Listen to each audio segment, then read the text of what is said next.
tozali kobetela Yesu Kristo Masiya maboko. Betela Yesu Kristo Masiya maboko. Betela Yesu Kristo Masiya maboko.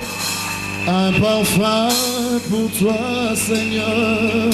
Gloire à Jésus. Que ma vie soit une fleur.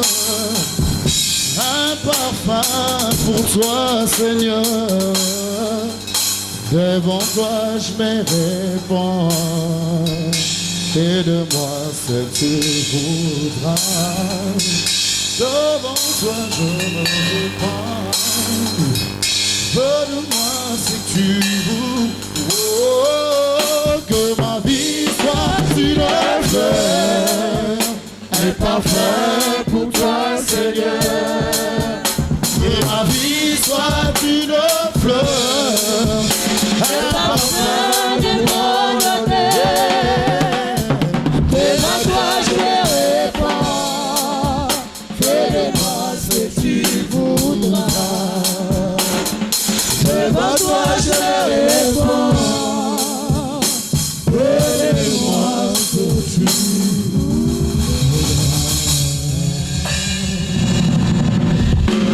Souverain pasteur, nous te disons merci à ce qu'ils ont sur cette adresse à de grandes pluies qui s'est abattue dans la ville et tu as permis cette rencontre pour la gloire de l'Éternel. Merci pour cette bénédiction nuptiale qui tombe à pic pendant ce temps éternel Dieu de gloire. La pluie, c'est le symbole même de la bénédiction. Avec la pluie, nous voyons la sémence qui commence à pousser. Et nous voyons les rayonnements de la verdure. Nous voyons la grandeur de Dieu se répandre à travers le monde par la pluie. Merci Seigneur, c'est symbolique que tu viens de permettre qu'Augustin puisse se marier en ce jour sur cette grande pluie. Des fois qui était quand cela était manifesté, il y avait des pleurs dans le cœur, il y avait beaucoup de questionnements. Pourquoi? Mais un symbole significatif, la bénédiction est unie. C'est la gloire de l'Éternel Seigneur. Bénis ce moment. Nous allons prendre pendant ce 45 minutes, c'est la constitue pour l'avancement de cette c'est tout ce que nous allons faire. Au nom puissant et glorieux de notre Seigneur.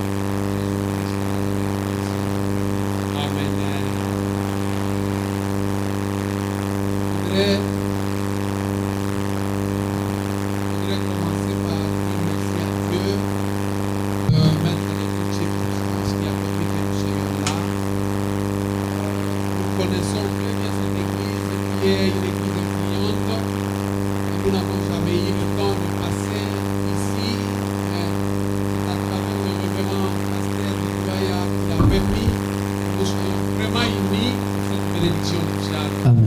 Que le Dieu du ciel bénisse tous les serviteurs. Nzamba pambola basali nyonso. Tous les serviteurs de Dieu qui sont ensemble Nzamba avec pambola nous basali nyonso tu bazali et liongo na qui biso. ont rehaussé de leur présence Ba oyo bayeli esika oyo.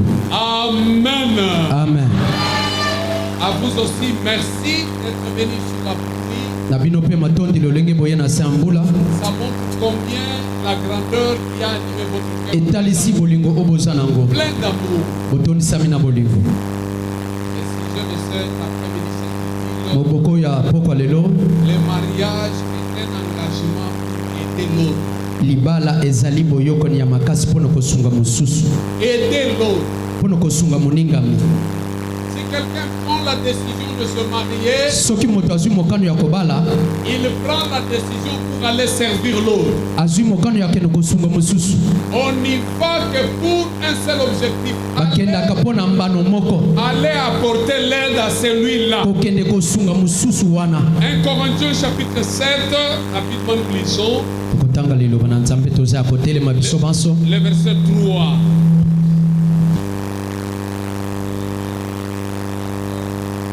Le mari rende à sa femme ce qu'il lui doit et que la femme agisse de même avec son mari. Parole du Seigneur. Amen. Comme ça. Ofandi. Voilà. Je dois aller dans le mariage pour rendre nakokende na libala mpona kosala à mon partenaire ce que je dois lui donner. na molongwani na nga oyo esengeli napesa ye. Je ne vais pas dans le mariage pour aller prendre. nazokokende te mpo na kokende kozwa. Je ne vais pas dans le mariage pour aller récupérer. nazokende kobotola te. Je ne vais pas dans le mariage pour commencer à voler, nazokokende na libala mpo na koyibaka te ma famille. to kotondisa bomengo na libota na Mais nga. lorsque je prends cette décision d'y aller, ntango nazwi mokano ya kokende c'est pour aller s'occuper de l'autre. mpo na kosunga moninga. Le verset que nous venons de lire nous dit que le mari doit rendre à sa femme tout ce qu'il lui doit. mobali esengeli apesa mwasi na ye oyo ebongi mpo na ye. Et dans ce que l'homme doit donner à sa femme, oyo mobali akopesa na il y mwasi na a ye beaucoup de choses. eza makambo ebele. L'homme doit rendre à sa femme beaucoup de choses. mobali esengeli apesa mwasi na biloko ebele Afin que le mariage devienne fort. po ete libala eya makasi. Mais si l'un ou l'autre soki moko to mosusu n'agit pas pour l'intérêt de l'autre, azokosala mpo na moninga te, vous allez affaiblir la foi. wana bolembisi libala, Vous allez anéantir la puissance du wana mariage. bokweyisi nguya. Dans le mariage, l'homme a beaucoup de choses qu'il doit donner à sa na femme. kati na libala mobali aza na makambo ebele Première akopesa na mwasi chose na à ye. donner à la femme. lolenge moko mpe na mwasi L'homme na doit ye. donner un amour vrai. mobali esengeli apesa bolingo ya solo. L'amour vrai s'exprime en paroles et bolingo en ya solo actions. etalisamaka na maloba mpe na misala. Par les actes, vous remarquez na que ça, c'est misala nde l'amour. bokoyeba ke alingi ye. Je me rappelle d'un couple qui vivait quelque part. nakanisi libota moko ebanda kovanda esika moko. L'homme, quand il veut donner quelque chose à sa femme, soki mobali alingi apesa mwasi na ye il écrit seulement une petite note. akomi kaka mwa mokanda, Il prend la chose, il dépose sur le lit. azwi likambo atiki Et likolo la ya mbeto. femme, de même, quand elle veut aussi s'exprimer, mwasi mpe lokola alingi asala, elle veut manifester quelque chose, un besoin. alingi atalisa posa La moko, femme écrit une petite ye note, mpe akobi lisusu dépose sur le lit. akitisi likolo ya mbeto. Et en passant, l'homme jette le regard, il dit, na kolekaka obwaki liso atali il lit et il peut aller résoudre le mpe problème. atangi mpe ake kopesa solution na Ça, likambo. ce n'est pas un foyer qui vit. wana ezali malamu te, eza libala ya bababa L'homme te. doit donner à sa femme un véritable amour. il faut pesa bolingo ya solo Et le véritable amour s'exprime en paroles. nde na maloba bolingo eyebanaka. 1 Corinthiens chapitre 13. na mokanda eye. Nous prenons le 4e verset. Alléluia.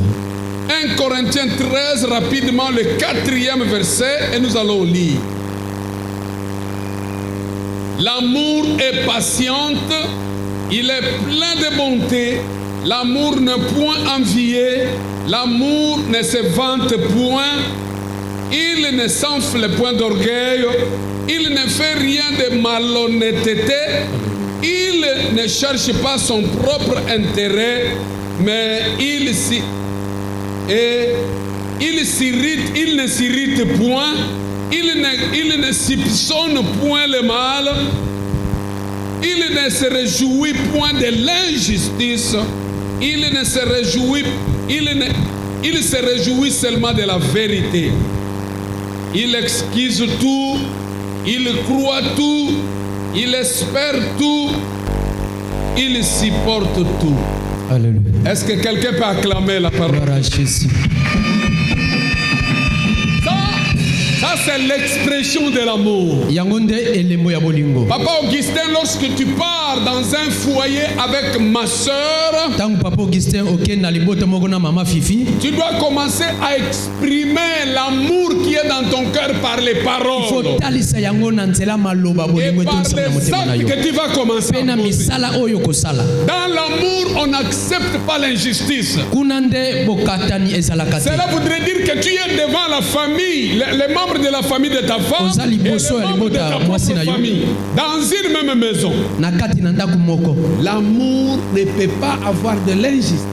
injustice ezalaka te na bolingo. L'amour doit pardonner tout.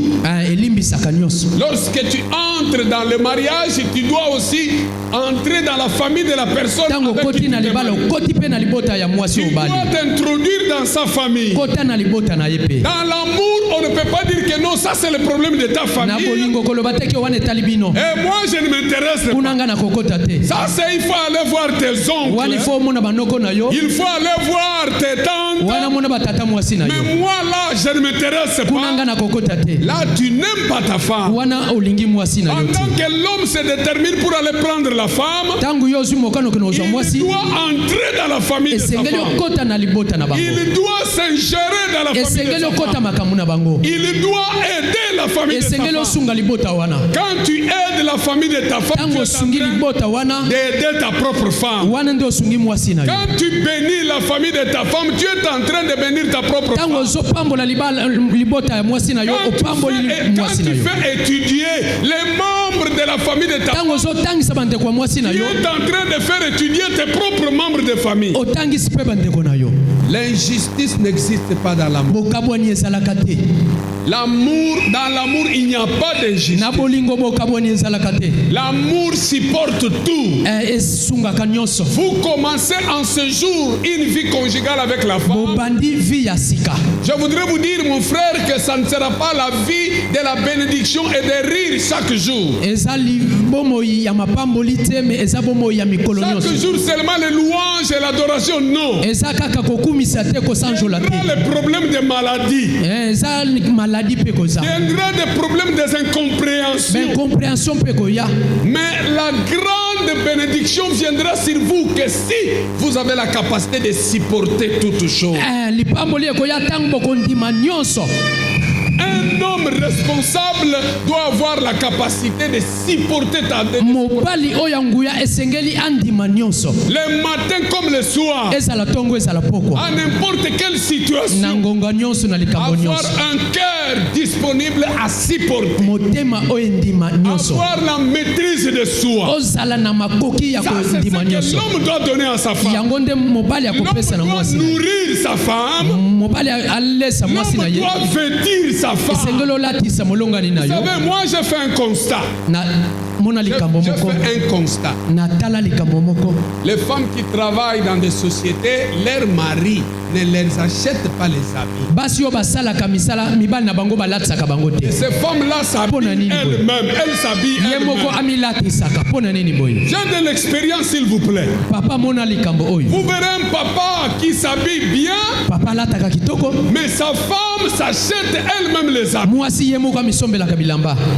si la femme est multimillionnaire, même si elle gagne plus que toi, mon frère, retiens ce que je te dis maintenant. La femme a besoin du plus petit que c'est qui vient de son mari. Quand tu lui achètes quelque chose, à ce moment-là, elle se sent que vraiment maintenant je m'habille de l'habit que mon mari m'a donné. Même si elle est capable de s'acheter des milliers de milliers. Mais ce qui compte pour cette femme, ce ne sont pas les habits qu'elle-même a achetés. Ce sont les habits que toi tu as achetés. Oh, que quelqu'un me dise, oh, tu vois, amen. Amen.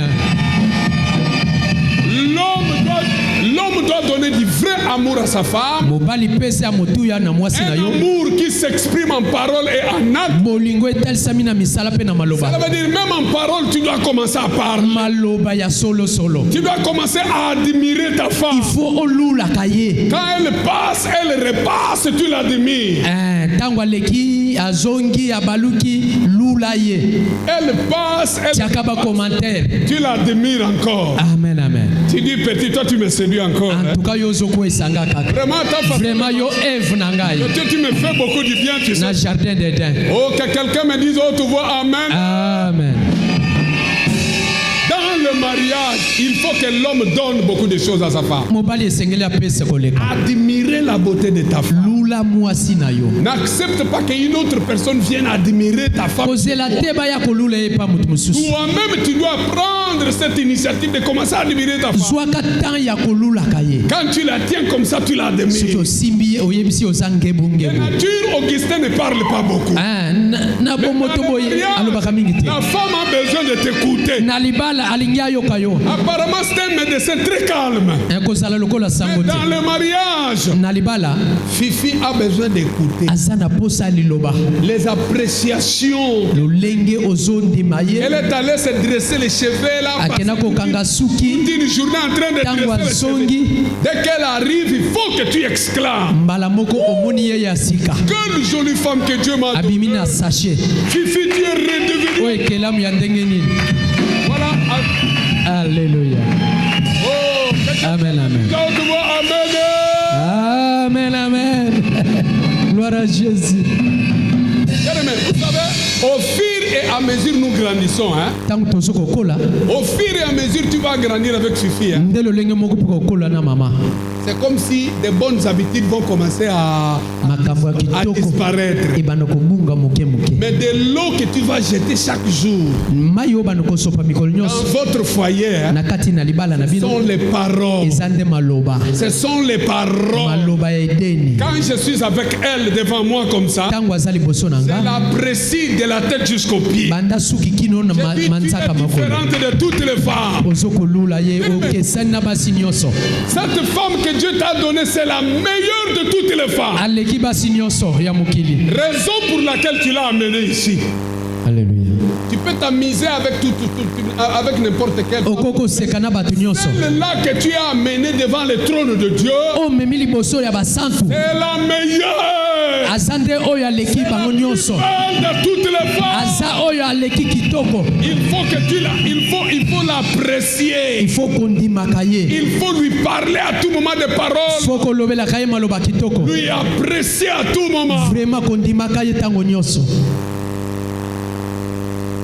La femme a besoin d'entendre.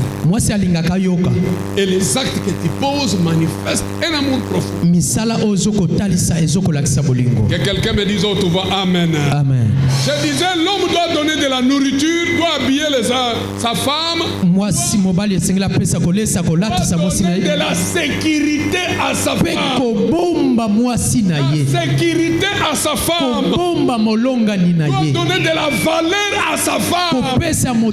Vous savez, si vous voulez réduire la valeur de votre femme, tu peux aller seulement prendre une petite concubine. Et la concubine commence à insulter ta femme. Si cette femme est ministre, tu ne lui as pas donné de la valeur. La sécurité d'une femme, c'est la fidélité dans le mariage. Papa Augustin, là, je vous dis la vérité. La sécurité d'une femme dans le mariage, la fidélité dans le mariage. Si tu as eu à connaître d'autres filles avant cette fille, aujourd'hui c'est fini. Aujourd'hui c'est fini. Ata mwasi wano ya oyo bozawa yeba Augustin kala ozawa na bondeli yo pe mbote. Fini la récréation. Augustin zui mwasi ya bomo ina fini. Amen. Si tu as eu à vivre un peu en relation avec d'autres, maintenant c'est fini. La sécurité pour une femme, hein, c'est la fidélité que tu donnes. La valeur pour une femme, hein, c'est la fidélité que tu lui donnes. Moi, je voudrais un jour entendre. Nous avons 30 ans de mariage dans la fidélité. Nous avons 50 ans de mariage dans la fidélité. Ah, là tu as donné de la valeur. Là, tu as donné de la valeur à cette femme. Oh, que quelqu'un me dise, oh, tu vois, amen. Amen. Tu donnes à ta femme la considération. Vraiment, donner de la femme de la considération. Au-dessus de toute votre famille. Au-dessus de tous les parents qui vous ont mis au monde. Considérez votre femme comme la gestionnaire principale. Après toi, c'est la femme. Après toi, ce n'est pas ton petit frère. frères. Après toi, ce ne sont pas tes parents. Oh, si les parents sont là, s'il vous plaît, aidez-moi. Je me rappelle d'un couple, avant d'acheter la parcelle, il doit d'abord aller dire à papa. Papa, j'ai un peu de l'argent. Je voudrais acheter une parcelle. Papa lui dit, n'achète pas encore la parcelle. Fais étudier d'abord tes neveux. Fais d'abord étudier tes neveux. Et le garçon était en train de travailler. Il était en train de travailler sans savoir que la mort aussi existe. Il est allé mourir sans même une petite parcelle. Et il a laissé la femme et les enfants à la rue. Dieu lui avait donné des opportunités. Malheureusement pour lui, c'est un homme qui n'avait pas quitté d'abord sa famille. Celui qui n'a pas encore quitté sa famille ne va pas bien se marier. La Bible nous dit dans Genèse chapitre 2 verset 24. Alléluia. L'homme quittera son père et sa mère et s'attachera à sa femme. Ça c'est le plus grand secret. Si tu veux aller loin dans le mariage, si tu veux avoir un fondement fort dans le mariage, fort de quitter votre famille. Quitter votre famille. Ça veut dire votre famille ne va plus être la référence par excellence.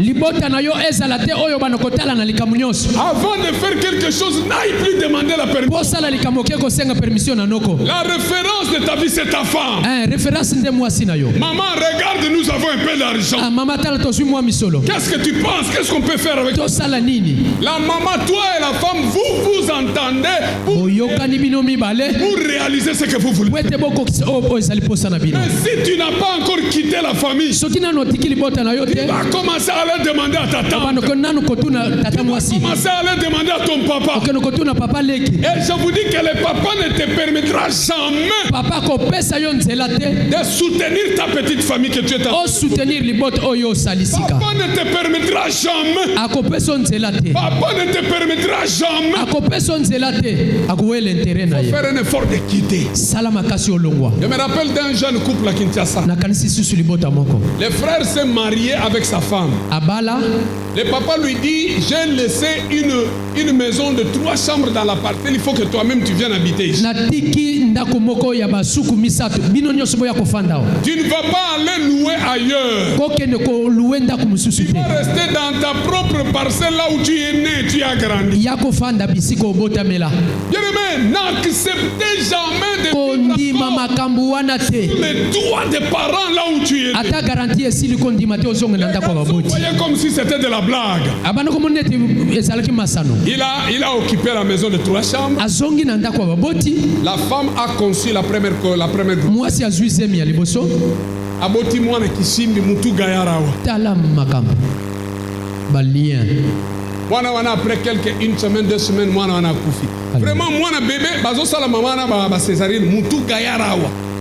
Azuze memi bale mutu gayarawa. Azize mami satu mutu gayarawa. Ayo luka ba pasteur. Quelqu'un me dit tu vois amen. Amen. Alors on a commencé à prier. Qu'est-ce qui ne va pas avec ces couples? Qu'est-ce qui ne va pas avec ces couples? Et Dieu qui connaît les secrets il nous dit que c'est parce que ce garçon n'a jamais quitté sa famille. Et les parents, ils ont la même mise sur cette pour que cet homme trouve sa délivrance, il doit d'abord quitter. Apparemment la parcelle était bonne. Et toutes les conditions étaient réunies. Trouver une maison à Kinshasa de 3 chambres, salon avec des douches à l'intérieur n'est pas facile. Nous étions obligés de lui dire qu'il quitte cette maison. Parce que cela dépendait pour qu'il puisse être libéré et délivré. Quand ce frère a pris la décision de quitter la maison, cela n'était pas facile, mais les tantes sont venues. Tout le monde est venu. Écoute maintenant la parole de son père. J'ai pris la décision que mes enfants, aucun d'eux ne s'éloignera de moi. Ils resteront avec moi, ce sont eux qui vont m'enterrer. Je dois vivre dans la même parcelle avec mes enfants. Nous avons dit non, il doit quitter. C'est pendant que le frère nous a écoutés et que la délivrance est arrivée. Cette même femme qui donnait les grosses têtes, cette même femme qui a accouché le macrocéphale, quatrième enfant, comme l'homme a quitté la parcelle, la bénédiction la suit. L'homme quittera son père et sa mère. L'homme quittera son père et sa mère. Pasteur, chose étonnante, pourquoi Dieu doit commencer à fixer les papas et sa maman? Ce sont les parents qui ont mis au monde ces garçons. Ce sont les parents qui ont fait étudier ces garçons. Ce sont les parents qui ont fait vêtir ces garçons-là. Pour que les garçons se marient, qu'il soit un homme stable dans son mariage, il doit quitter les parents. Ça veut dire qu'il ne peut plus retourner encore chez les parents. Pour commencer à demander qu'est-ce que je dois faire, comment je dois faire. Mais je n'ai pas dit qu'on ne va pas supporter les parents. Non. Nous allons aider nos parents avec la femme que Dieu m'a donnée. Maintenant, nous sommes à cheval de deux familles. Il y a la famille de ma femme, il y a aussi ma famille. Quand un problème surgit dans la famille de l'homme, nous partons avec la femme. On va porter secours avec ma femme. S'il y a un problème qui surgit dans la famille de ma femme, vous n'avez plus droit de vous intéresser seulement à votre couple. Maintenant, vous êtes un couple qui doit prendre la charge de deux familles. La considération. L'homme doit donner à la femme de la nourriture, des habits, la sécurité, la considération. La femme aussi doit donner à son mari beaucoup de choses. La soumission, un respect exagéré, un respect considérable. Le papa peut être même petit frère en âge par rapport à la femme. Actuellement, les femmes, d'ailleurs, l'âge de la femme n'a jamais été connu. Alléluia. Est-ce que vous comprenez ce que je veux dire? Ça veut dire que si vous avez essentiel là yeba kambula na yo asali diminutif ya bambula na ye -5 po nokito ko kima ye eza bongo ha na lobite ke yo kosa me na yebi makambo ebele yo kosa kate oza mwana na nzambe donc mbula ya mwasi na biso moka za na couvent za ko bisa biso mbula ya mwasi bayeba ka yango te ka ye moka yebi mbula na Yesu mutu moka lo badangana amen amen. Même si l'homme apparemment est ton petit frère en âge. Alléluia. Mais étant donné que c'est lui qui est venu t'épouser, il lui doit de la soumission. Respect. La femme n'impose pas quelque chose, mais la femme propose quelque chose. Il propose quelque chose. Voilà ce que je pense. Qu'est-ce que toi tu dis? Toi mon mari, qu'est-ce que toi tu dis? Mais la femme ne peut pas dire si tu ne fais pas ça, tu verras. Si tu dis comme ça, l'homme dit bon, je ne fais pas. Je ne fais pas maintenant. Parce que l'homme n'a jamais voulu qu'on puisse mater, monter sur ses épaules. La soumission veut dire un respect exagéré devant ton mari.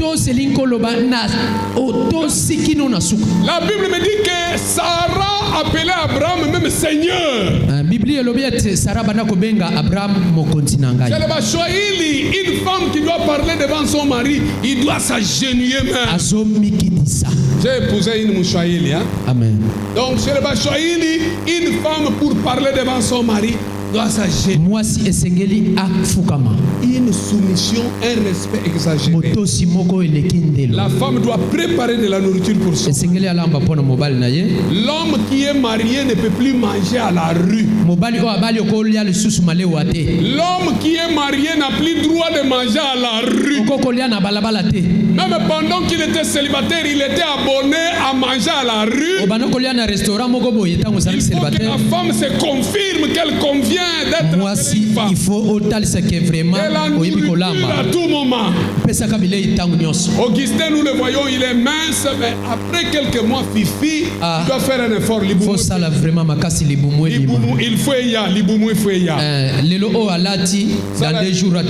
l'effort 3 fois au pomper billet. Azolia na tonga avant que nous sala 12 heures beti obenge yakana na sana problème ngazo koma bo fufu ezawa. Alléluia. Loso ezawa. Poko alinga baluka fufu ezawa. Moi jimoko boye moi tanga usmani ni makambezo kende bien. Alléluia. Mutu mokalo banagana no amen. Amen. Donc la femme est obligée d'acheter même les habits pour son mari. Vous savez, si l'homme achète pour sa femme et que la femme achète pour son mari, équilibre mbalamoko. Vraiment écoute. Maman, kanisa ka mobali na yo à toute occasion. Na occasion nyonso. Mona bazole kisa bilamba yoko tala bilamba na yote. Alléluia. Mais Luka ya chéri na ngeza wapi? Alléluia. Lakisana na mo polo ana. Otai na yete. Single wana bien. Moni moi li papa ya yé. Sandal wana. Oh, que quelqu'un me dise tu vois amen. Amen. Tout ce que la femme donne à son mari marque le cœur de son mari. Même sous-vêtement que tu m'amènes, ça me touche.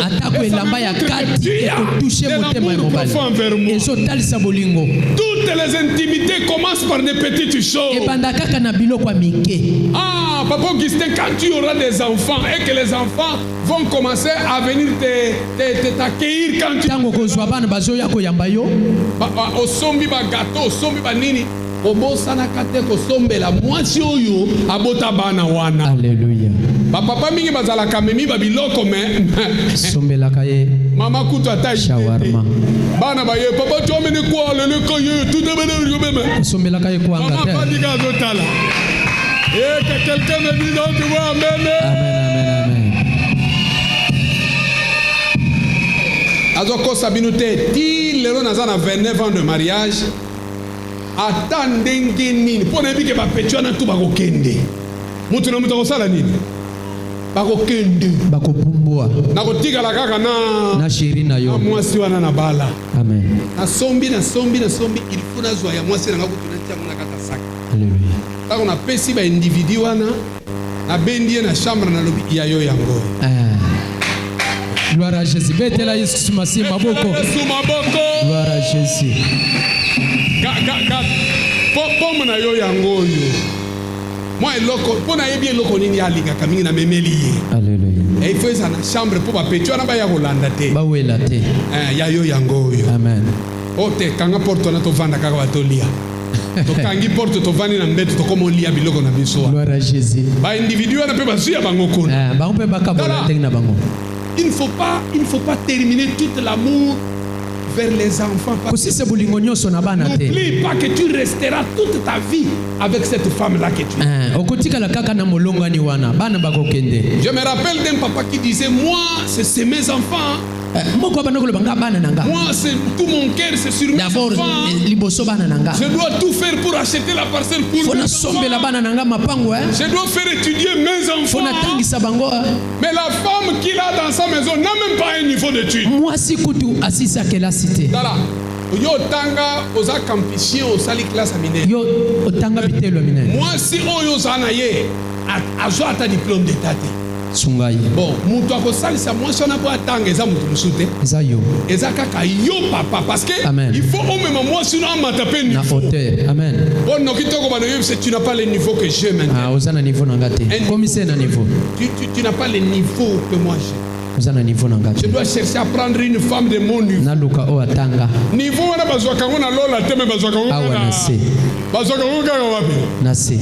Mutu mokalo banangana no amen. Il y a beaucoup de choses. Il y a beaucoup de choses que l'homme peut donner aussi à sa femme. La femme a un niveau d'études très bas. Toi, tu as fait un avancé, tu as déjà. Tu as droit de faire étudier. Je me rappelle quand je suis arrivé ici, ma femme était à 2 médicales. Dès que je suis arrivé, je lui ai posé la question, tu peux faire l'ISTEM? Elle dit, je fais l'ISTEM.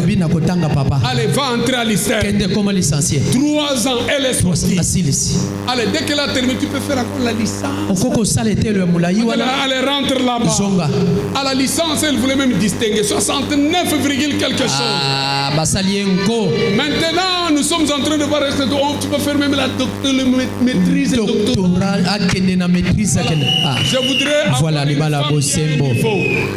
pour que celles qui seront à un niveau élevé ne m'attirent pas.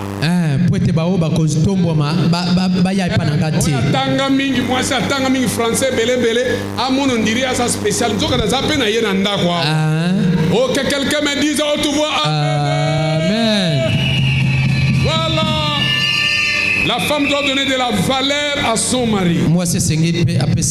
La valeur pour la femme qu'elle doit donner à son mari, c'est rester fidèle à ton mari. Considère ton mari comme le plus beau homme qui l'homme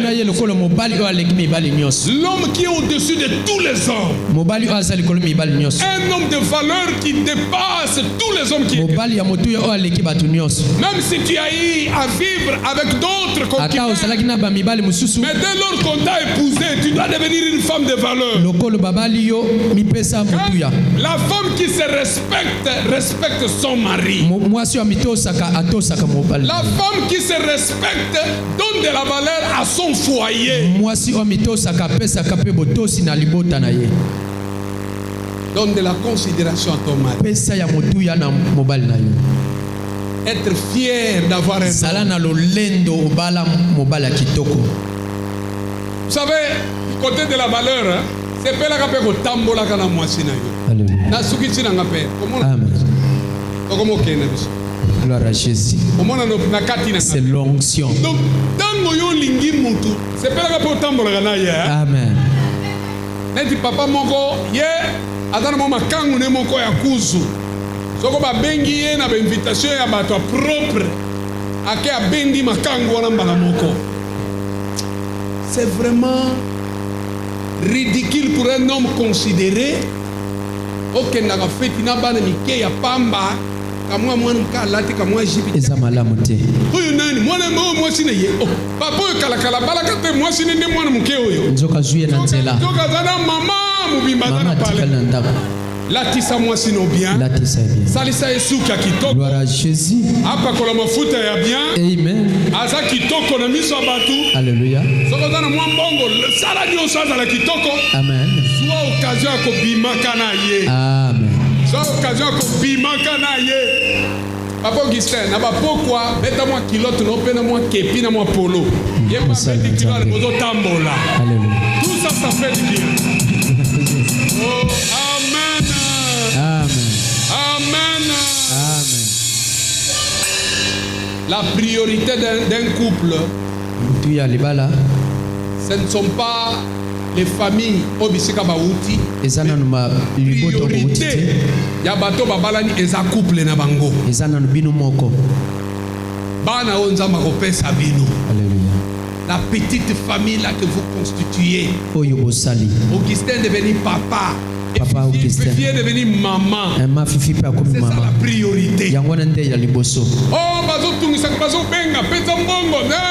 je dois d'abord voir la priorité de mon foyer. Amen.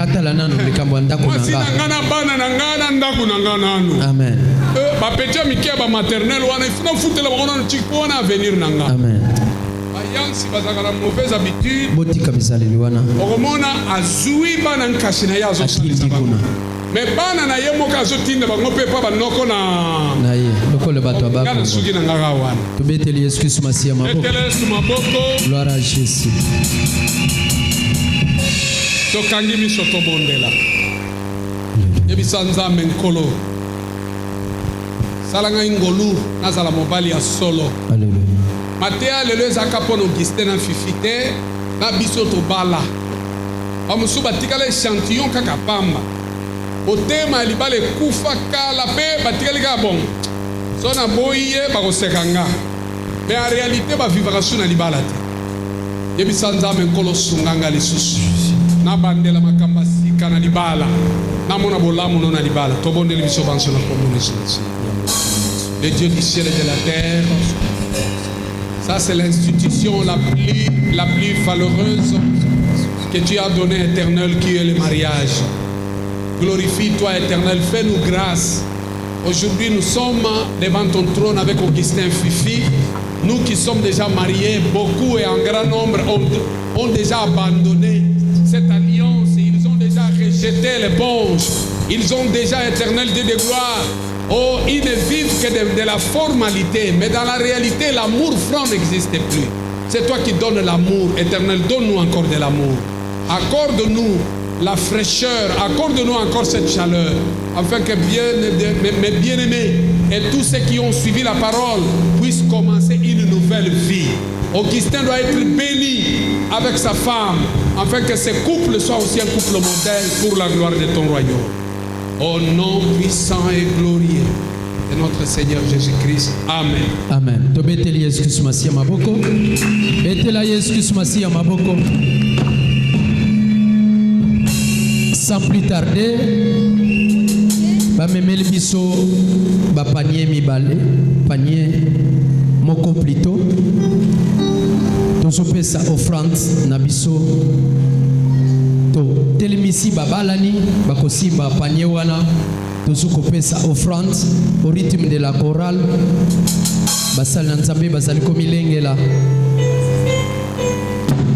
tozo pesa offrande na biso ba marié basimbi panier pesa panier na ba marié ya kopesa offrande na yo o memaki na ndako ya nzambe abenga monika abenga mosali alobi alinginga asepeli na satani abenga monika abenga mosali alobi alinginga asepeli na satani soyaki epai na biso koluka na nyobongi asopera ye mafuta apesa ye kisi ya bakonzi bilombe bakenda sango kitoko pe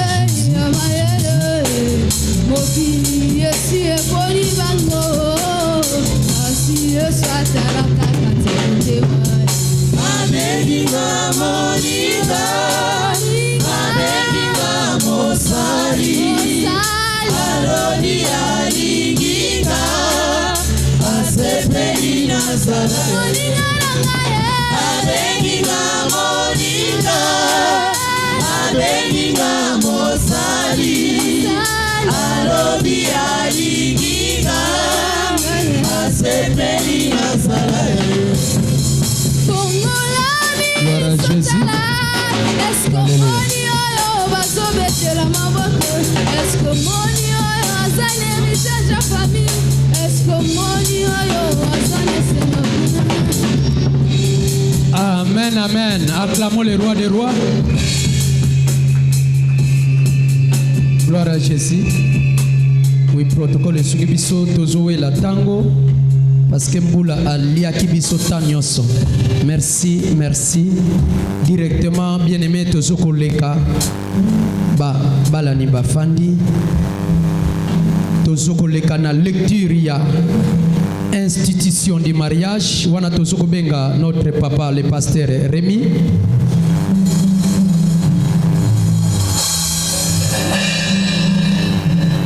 Jérémie azokotangela biso institution du mariage.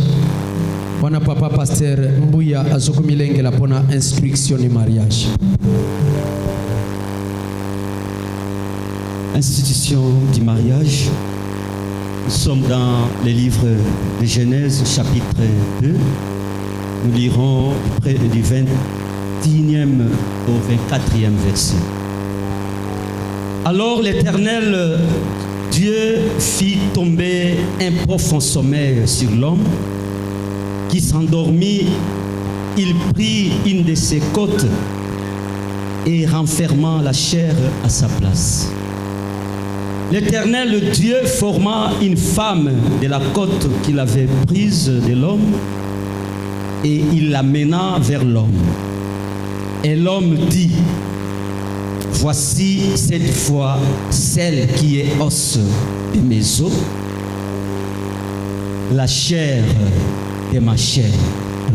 On l'appellera femme parce qu'elle a été prise de l'homme. C'est pourquoi l'homme quittera son père et sa mère et s'attachera à sa femme et ils deviendront une seule chair. Beteli excuse-moi maboko. Beteli excuse-moi maboko. Oui, tobengi papa pasteur Rigen Mbuya pour la lecture de l'instruction du mariage. Instruction du mariage. Nous sommes dans Ephésiens chapitre 5, du 22e au 24e verset. Femmes, soyez soumises à vos maris,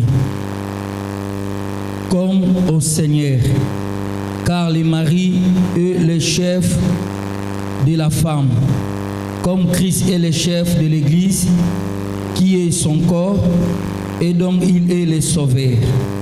Or, de même que l'Église est soumise à Christ, les femmes aussi doivent l'être à leur mari en toutes choses.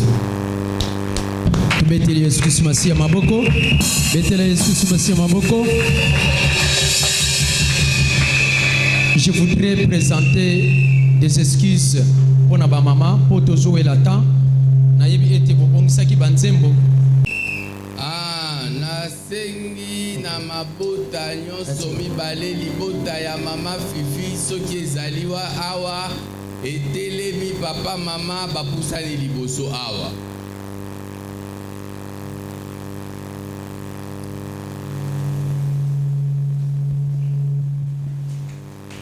Tobeteli Nzambe maboko makasi. Nasengi pe na libota ya papa Augustin. Soki bazali kati na biso bayepe kotelema pembeni ya mwana na bango ya mobali. Betela Nzambe wana maboko makasi.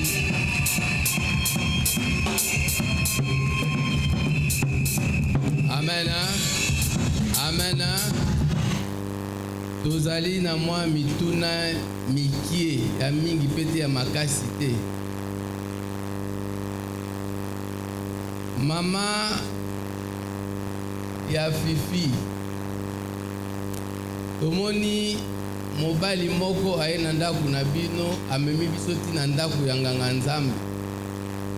Nayebi te soki okozala na maloba po na mobali wana.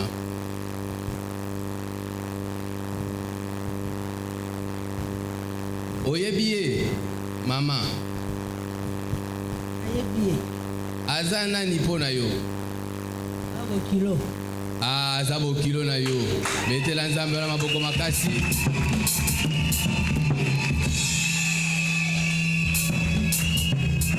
Papa ya Fifi,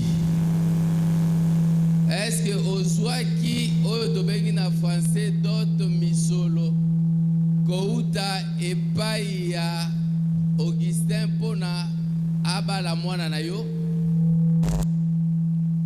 Tozwaki nyonso oyo famille esengaki. Tobeteli Nzambe maboko makasi. betela nzambe wana maboko makasi.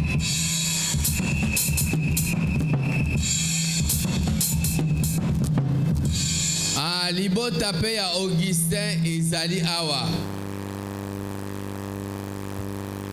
Papa ya Augustin, mama pe ya Augustin azali awa. Kote oyo tozalaki na mama ya Fifi na papa pe ya Fifi. Mama ya Augustin awa lelo Fifi andimi kufanda na mwana na yo Augustin. Ondimi ye comme mwasi ya mwana na yo. Oui, nandimi ye na motema moko. Betela nzambe wana maboko makasi. Alléluia.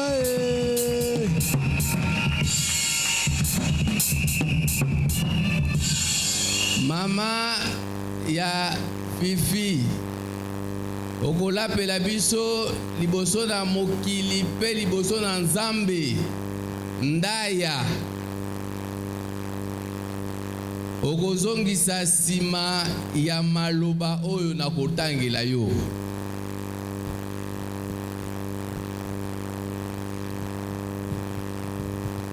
Nakoki te ata mokolo moko koboma libala oyo bakabela ngai to te tokoki koboma libala te.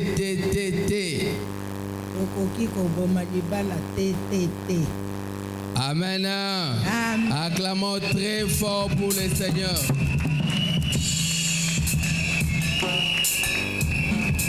Alors,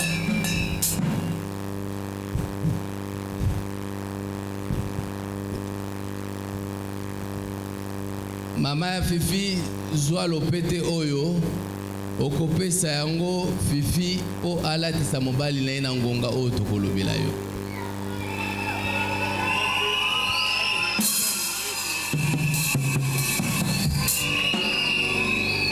Papa ya Augustin zwa lopete oyo okopesa Augustin alatisa mobali na ye e alatisa mwasi na ye.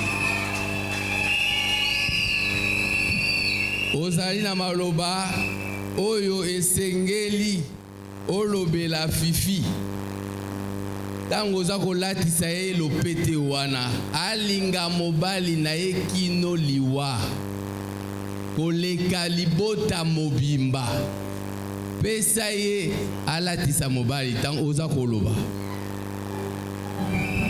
Fifi.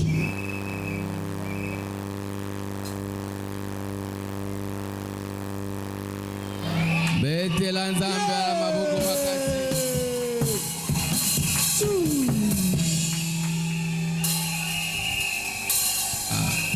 Papa ya Augustin zwa lopete wana pesa Augustin po alatisa mobali na ye mwasi na ye kino na liwa ekokabula bango. Augustin, mon fils, je te remets cette partie d'alliance que tu feras porter à Fifi, ma belle-fille. Que ce mariage soit béni dès aujourd'hui jusqu'à la fin des temps. Amen. Yeah, docteur. Amen.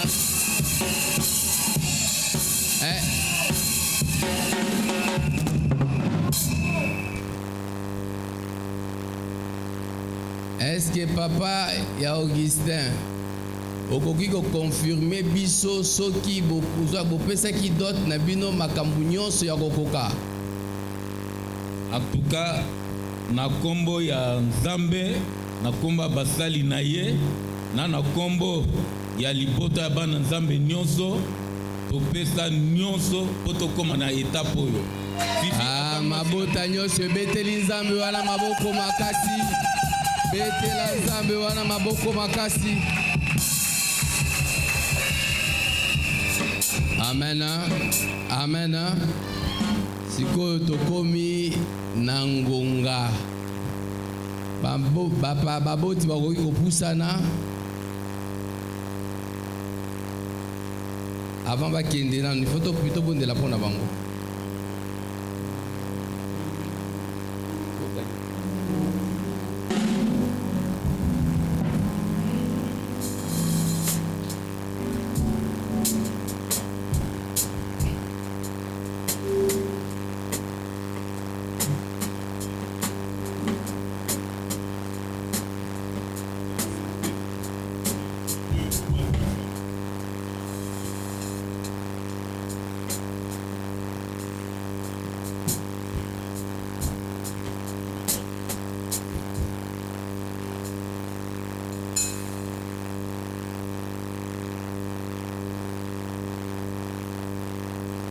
Zambalola nzambo ya sangisaka oya kabomoko kati na bato lelo ya sangisi mabota oyo mibale tikate Seigneur kaka lolenge osangisi yango na pokwa ya lelo kuna na likolo pe ekangama bomoko efanda kati na mabota oyo bolingo oyo ezanga suka efanda kati na mabota oyo Nzambe kota makambo nyonso oyo kotungisa mabota oyo mipepe nyonso ko déranger mabota oyo pour la séparation Nzambe totelemeli yango cela au nom de Jésus. Laisse que ta grâce accompagne encore ces deux familles. Laisse que tes anges accompagnent encore ces deux familles dans le nom puissant de notre Seigneur Jésus-Christ. Nous t'avons ainsi prié. Amen.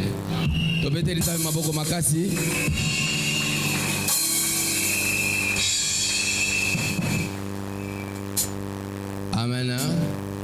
Amen. Wana baboti baza kozonga.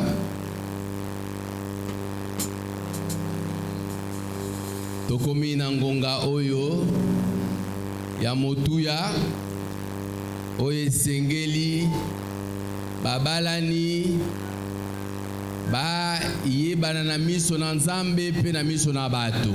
Amen. Protocole s'il vous plaît, enlevez-moi les chaises là. Les chaises. Protocole.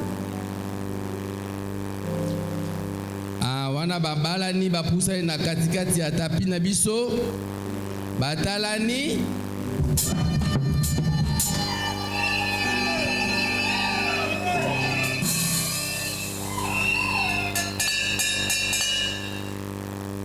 Amen.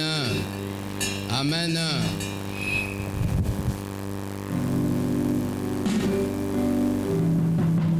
Augustin, étant donné que c'est toi le chef de la famille, ano oyo ezaya yo po olatisa molongani na yo. De même pour Fifi.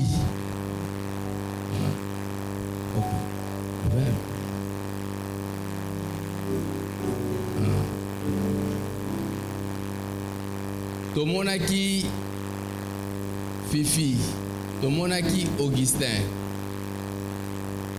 Elongi na ye ya kozipama. Toyebi te soki identité oyo ezali awa Augustin ayebi yango. Alors, tokotuna na Augustin a confirmé biso soki ezali vraiment oyo esengeli bakutana na ye na pokwa lelo mpo Nzambe azwa lokumu.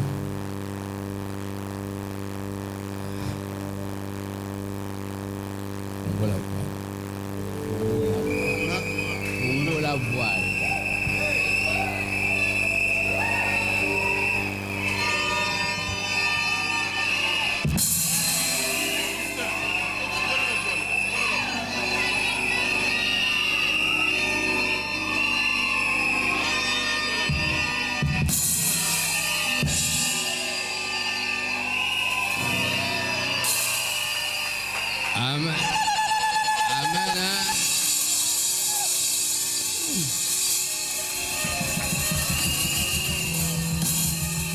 Augustin, vous avez confirmé que c'est la personne concernée. Alors, en ce moment, Zoa Lopete, Okolatisaye, en signe d'amour, on appelle à maloba ya bolingo, oyo oyebi okoloba pona ye.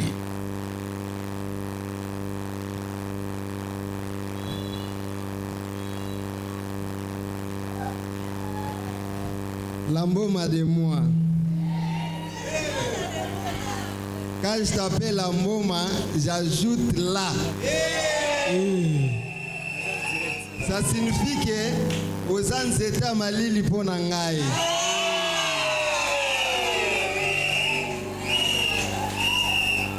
Nzambe azopambola yo. Nzambe asimba yo. Azala na yo longo zala ange ya solo epana ngai.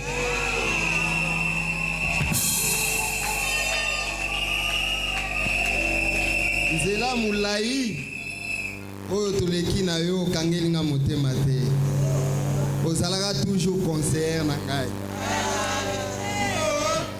Nzambe abomba yo abatela yo. Fifi Joa lopete oyo olatisa mobali na yo pour sceller cet amour.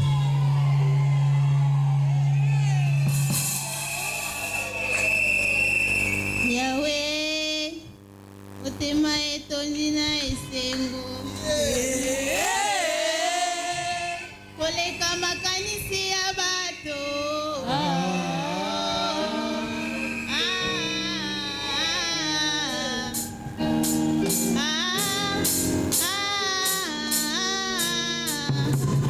Si à combler les joies qui débordent. Olongo les soni, c'était ma plus belle robe.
Betela nzambe la maboko makasi.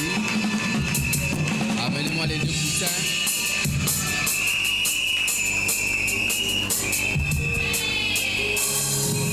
C'est la maman cousin. Ah, maman.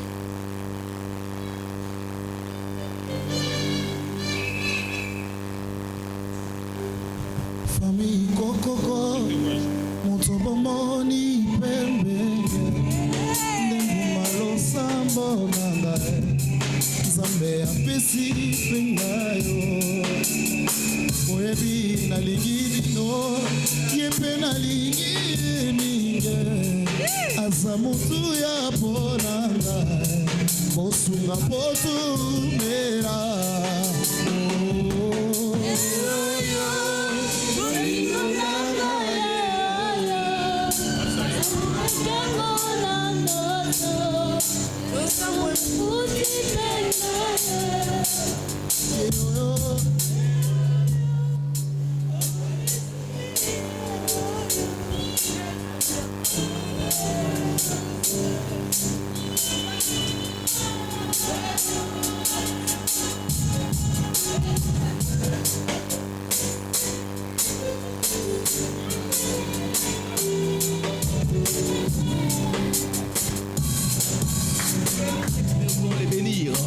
Zambalola oyo sangisi na likolo muto kokabola na si azali te Nzambe.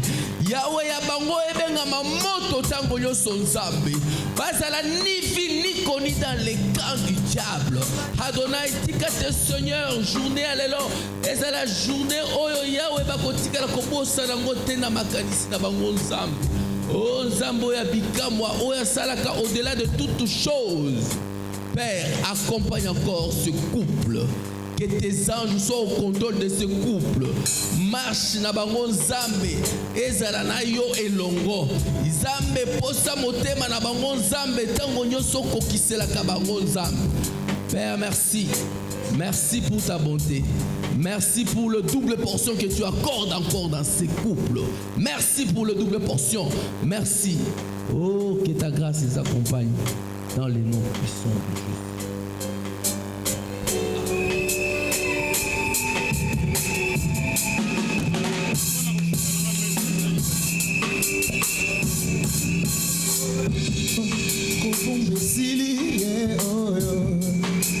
Bambongi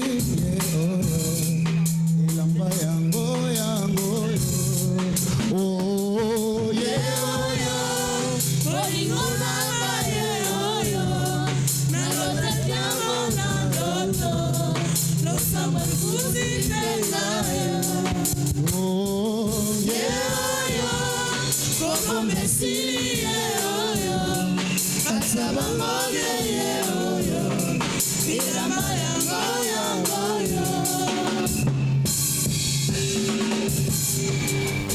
Nous voici arrivés au moment opportun pour donner même l'essence de notre présence en ce lieu. Balatisani lopete, mais loko mokote ezako lakisaki babalani. Yango liboso na Nzambe, liboso na bato na mokili. Balakisa biso ke ya solo lelo bakomi eloko moko. Ekoyi. Eyindi. Yesu. Yopatunga.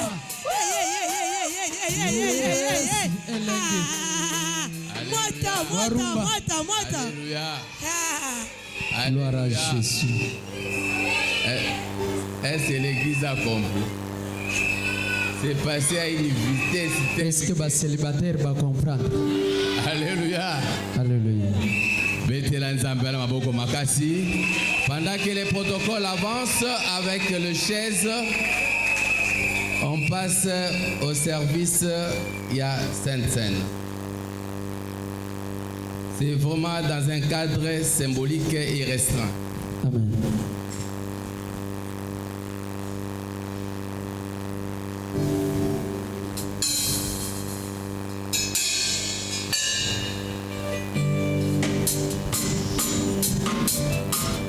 Nous voulons donner Sainte Seine Oyo pour esseler les sous bolingo na bango davantage pour être moboko et libala Oyo ezali Yesu Masia. Voilà pourquoi on va donner la Sainte Seine pour sceller cet amour. Sainte Seine yo kozwa okomelisa mwasi na yo, mwasi na ope akomelisa yo. Okolesa mwasi na yo, mwasi na ope akolesa yo. Gloire à Jésus.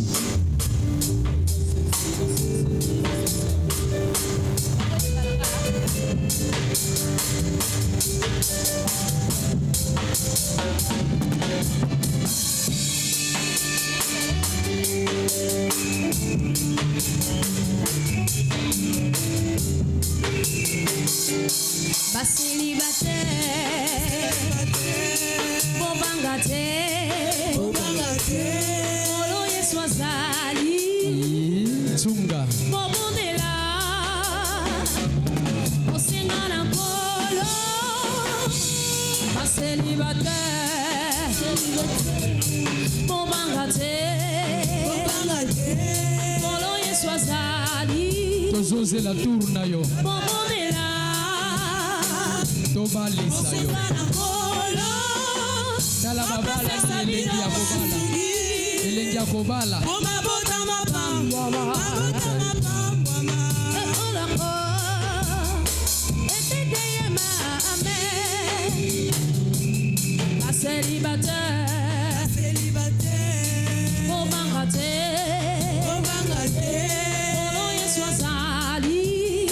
On a fini avec la Sainte Seine.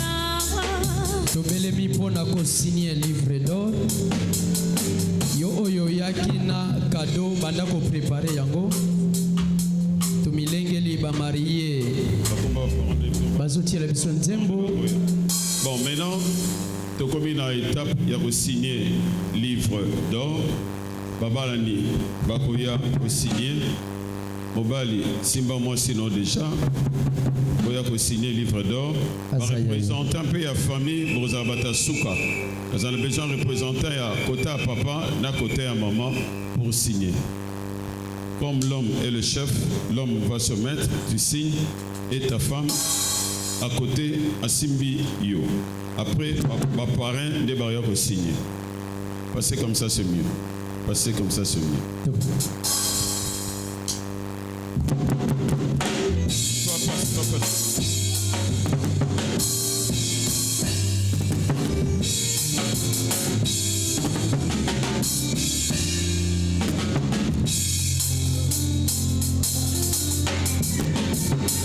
nazobeta lisolo ya motema ya moto alokotanga bakomisanga esika naza lelo bazosala nyonso bayeba baoluka bakomprendre bayeba nini nasala po ete nakoma esika naza lelo nazobeta lisolo ya motema ya moto alokotanga bakomisanga esika naza lelo bazosala nyonso bayeba baoluka bakomprendre bayeba nini nasala po te nakoma esika naza lelo nazoyoka mololo na yo te wala bulolo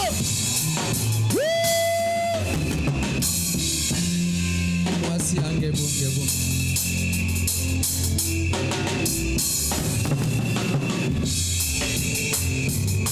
simba mama bien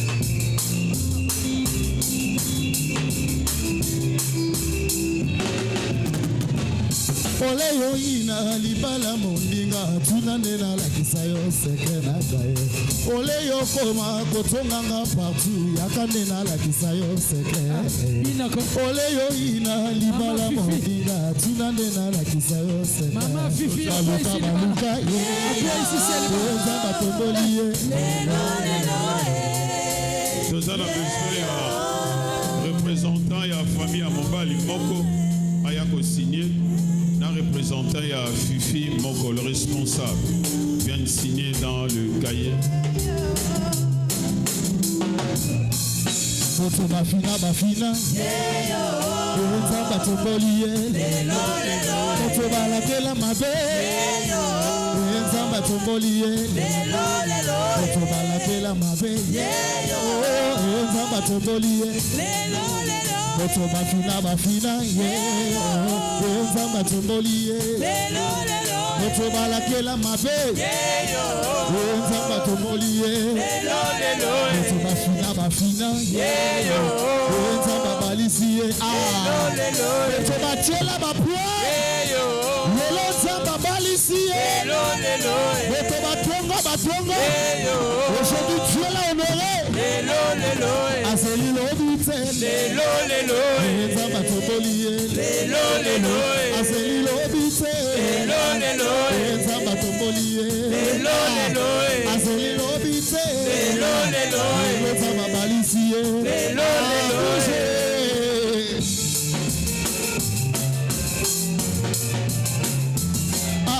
Ningana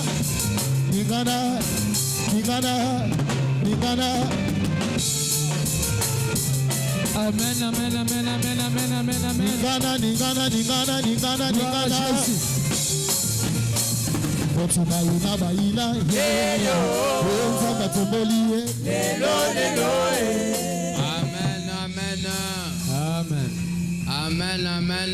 Amen. Betela lisusu nzambe la maboko makasi.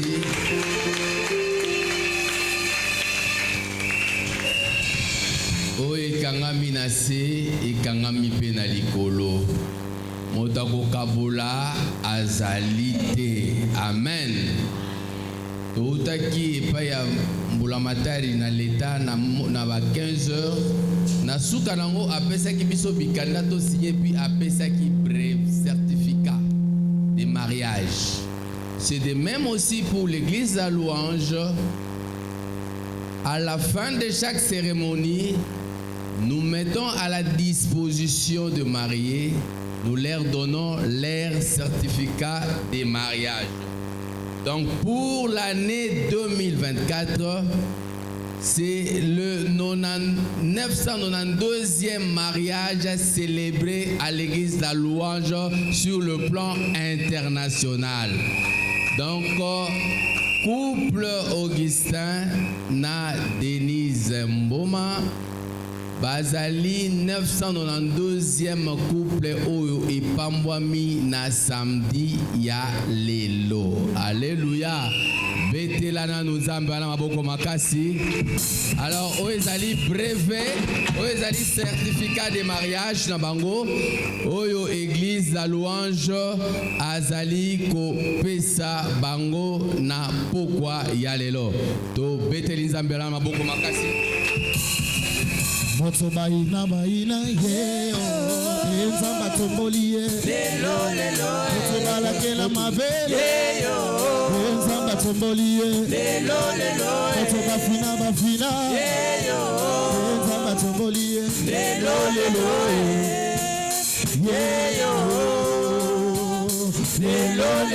moto balakela mabele enzamba tomboli ye lelo azeli lobite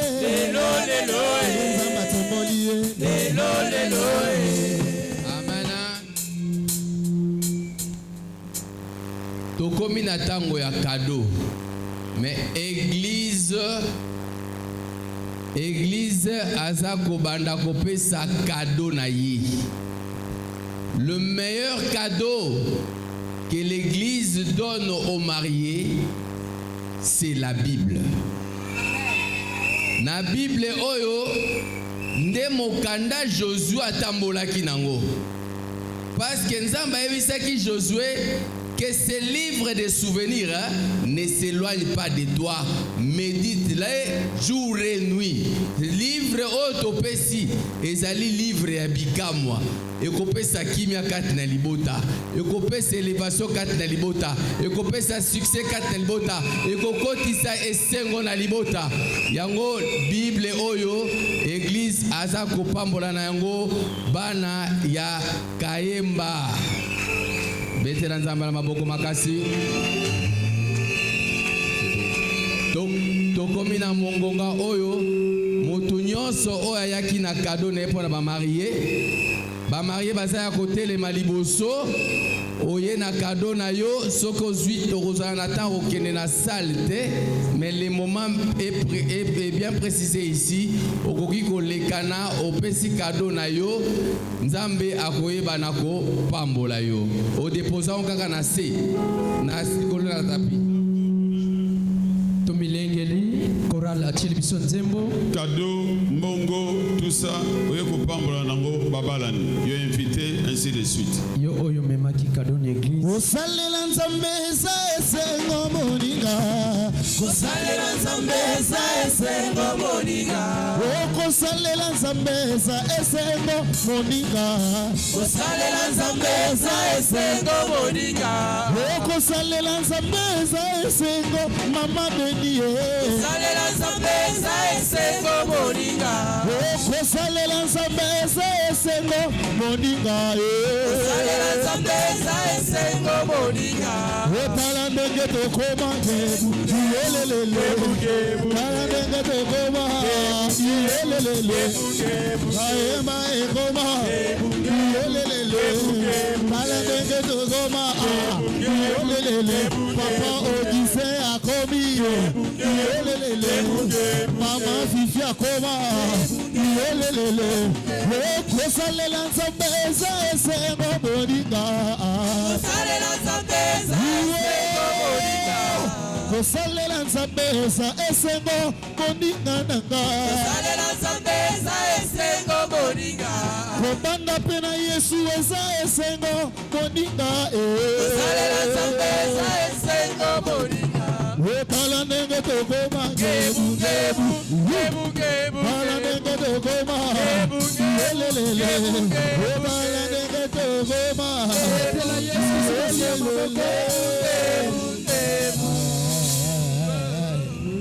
Amen, amen, amen, amen, amen, amen. Betela Yesu Kristo masi ya maboko. Tosengi na ba marié, ba fandi, tozoe la tango. Nous sommes presque à la fin de notre cérémonie. Nous voulons accueillir bandeko na biso oyo bo sangani na biso mbala na bino ya liboso. Bokoti na église oyo cellule l'église de la louange, cellule ya Kaemba, ipai bozali bokotele mato ya mbabino nesengo. Bandeko nyonso oyo boye bosangana na biso boyaki pona ete to sangana to sepilisa bana na biso botelemi église de la louange et ya mbabino nesengo nyonso. Tobeteli Yesu milolo milolo milolo. Je t'aime de l'amour du Seigneur. Nous sommes dans la joie de vous accueillir. Oh,